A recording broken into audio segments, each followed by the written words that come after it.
New York City's, we've put the Cavaliers behind us. Playoff basketball now. Let's talk about it. Talk on. Talk on. Talk on. What an incredible opportunity this is to talk about no matter what happens, championships, no championships, this era of basketball is going to have a 30 for 30. There's going to be a documentary. All the secrets are going to come out. But that's years down the road. Right now, that story is being written. And I have the distinct pleasure to be chronicling this era of basketball in New York City, the greatest city in the world, with my friends. Of course, is Matt. Matt, say hello to the people. Excuse me, Bam. Say hello to the people. You just told me not to reveal your government name. All good. Sunday, 3:30, ABC. It's Easter. It's the Brooklyn Nets and the Boston Celtics. And I was saying to my brother the other day, it seems like whenever the Nets are relevant, they always seem to find their way. And like they always play the Celtics. Like, what a coincidence. And I was like, you know what? It's really not, though. It's because Boston's always good. And it's a franchise that you love taking down. We've had a lot of success doing it. We got a chance to do it again. It's a nice team to beat on the way towards the story, right? Like, if we're gonna write history, it's good to get one of those, cornerstone NBA teams, right? You remember the New York Giants winning in Lambeau Field.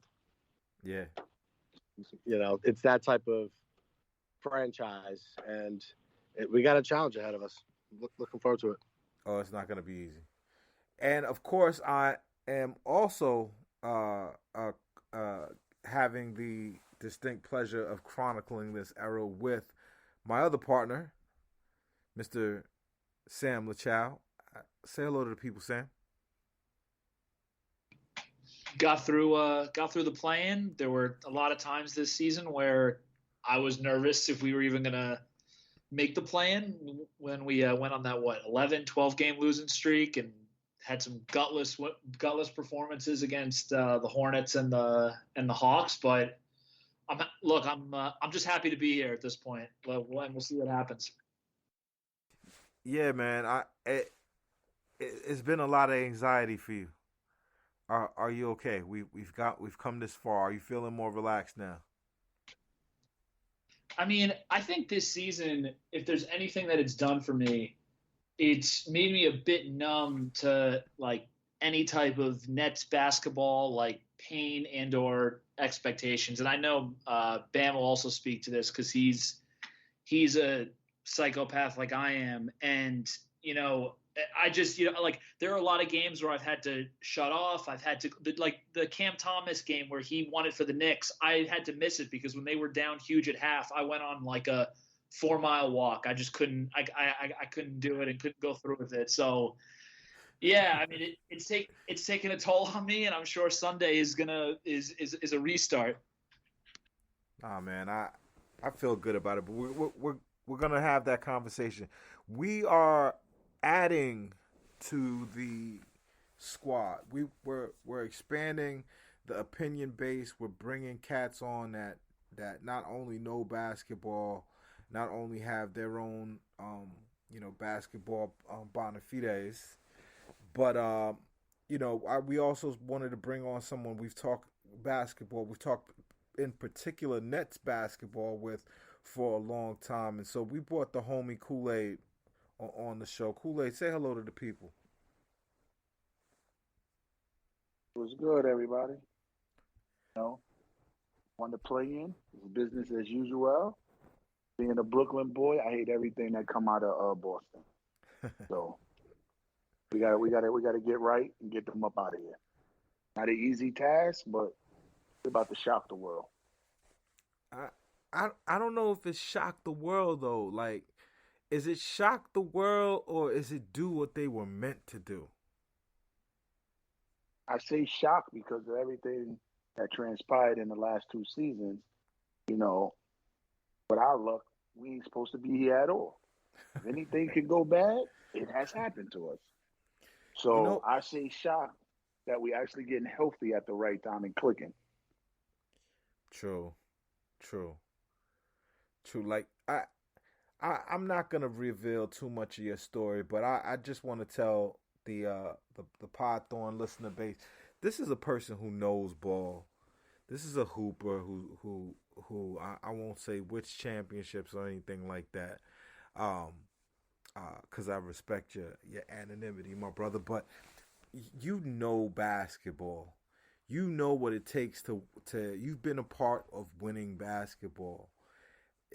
Tell the people like how do you see this Nets journey? Is it does can you conclude that a championship can come out of what we've for lack of a better word, the fuckery that we've seen this season. Do you think we this looks like a championship team to you? Yes, and the reason why I'm saying that is when you've got two of the top 15, top 20. I'm not going to argue with how people rate Kai. And championships, every championship run, the eventual winners had some form of luck, and there was some form of major injury to another team that helped Right, propel them to the championship. right, Uh, I'm a little suspect of Nash, but I think if the Stars can control most of it and don't need him to really coach, because this particular matchup is going to call for him to coach. Because you're not. Let's not act like Ma wasn't just with us last year, right. Like and so he may knows where the bodies are buried. He yeah, knows the so he secrets. knows the offense, he knows the sets, what they're looking to get out of that. No matter how much of a read and react offense we have, there's still principles to it. So in saying that, he knows where if I double here, they're looking for the man to come from here to be the release point. And when you got guys like Marcus Smart who shoots the gap and is a physicality from the head of the snake, it puts a lot of pressure on the rest of the players to step up. But like I said, they got an injury. They're getting healthy. I think Ben will probably play before game three, just because people are saying game three. We've been off the trail with everything they told us about him from the go. So this is a pleasant surprise. I think those two players we seen KD win one game by himself Hmm. against the eventual champs. So it's kind of hard for me not to say we a championship team when we got both of them now. Yeah. No, I'm I'm gonna swing this side over to you, Bam, because I me and you have gone back and forth on Nash. I think Nash has to be the third best player on this team. He's the third most important thing. Kevin has to play, Kyrie has to play. We have to have their overwhelming talent. Yes, I agree with that. However, if Steve Nash beats Ime Udoka in this playoff series, then I don't want to hear about Ime Udoka anymore. Talk to me. Why does Ime Udoka? How much does the so-called Ime Udoka uh, advantage put us in danger, Bam? It's hard for me to critique him as a coach because I don't watch Boston enough to do that, and I don't think you could really get a true feel for a coach unless you're doing that. My biggest thing with Nash is he has to stay flexible here, and like Kool-Aid was just saying, if they're trapping, they know where the release valves are. To me, this is a serious calling for LaMarcus Aldridge. They're going through lulls with their second unit scoring. He got some easy baskets. He hits his free throws if he gets fouled. and he's a release valve that the other team has to account for. If it's Claxton, they're going to let him get the ball there, right? Then they're going to, like, he said they'll, dive down. The guards will dig at the ball, but that's Aldridge. They have to adjust how they play. I mean, you're telling me he can't guard Tice out there? Yeah, no, I if it's me, I'm designing a second unit that puts Dragic and LaMarcus Aldridge. I think what LaMarcus Aldridge has been missing is someone to create shots for him. He's not going to create a shot for himself. He's a stiff now. Right. Like, so let's say hypothetically Simmons was back playing 10, 15 minutes. You would ideally play him with that. You play him with that second unit. Yeah. With Aldridge, with Curry, with Dragic out on the floor. You have a lot more offensive activity. Right now they're rolling out there with Kyrie, Mills, and Dragic, and they're just small in that backcourt. Right. And Kessler has been so ineffective that it's hard to give him heavy minutes, especially when you might be breaking him. Sam. Yeah, and why can't you play Claxton next to Aldridge? Claxton can guard on the perimeter. Yep. They operate in different spaces on the offensive end. I think it's doable. I think they've been finishing games with Claxton, so they've been trying to like make sure that he doesn't tire out. He right. hasn't been in the best shape all year. It's weird with Nash. I could see why he does what he does. Sam, you tell me how much of an influence does Nash have on the Nets winning this series or not? Yeah, I think I kind of echo what everyone else has said in that I think he honestly plays maybe even a bigger role than what we're all making it out to be. In part because this is a Celtics team where every single guy on their team knows their role, knows what they're supposed to do at every turn. I mean, since the All-Star break, they have the best record in basketball. They're 17-5. They're not just they weren't just beating teams; they were blowing teams out while playing unbelievable defense and also being like red hot on offense. I think they have the highest points per game also since the All-Star break.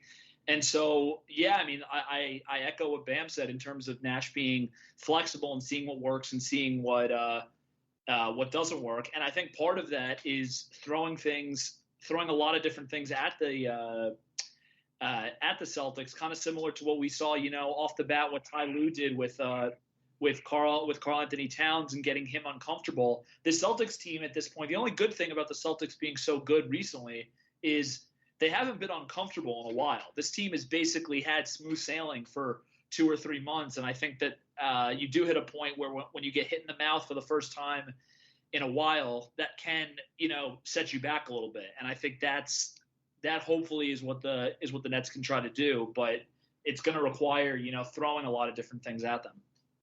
Yeah, and real quick, go ahead. Real quick, Yves. Talking about the playoffs and the seedings and stuff. This is what we wanted. We were like anybody but Milwaukee, essentially, right? It was kind of what we were all thinking. So, thinking back 2.5 weeks ago, we would have signed up for this exact scenario. I agree with that too. The question for me is what is it about the Nets that people don't see the handicaps that we have? Like I hear so many people talking about Robert Williams and the fact that Boston is gonna have hasn't had Robert Williams. Boston has been pretty lucky so far, even due to the fact that they did a trade which made them better in getting Derek White on the squad. They've been pretty healthy. So now they've lost Robert Williams, but we haven't gotten back Ben Simmons. We haven't gotten back Joe Harris. We're not getting back Joe Harris. And we're pretty much a brand new team, and this is a team that's had a lot of continuity, even though it has a new coach. So really, there's no excuses for them. They've got 2 bona fide superstars What am I missing? Kool Aid. Where am I? Why are we such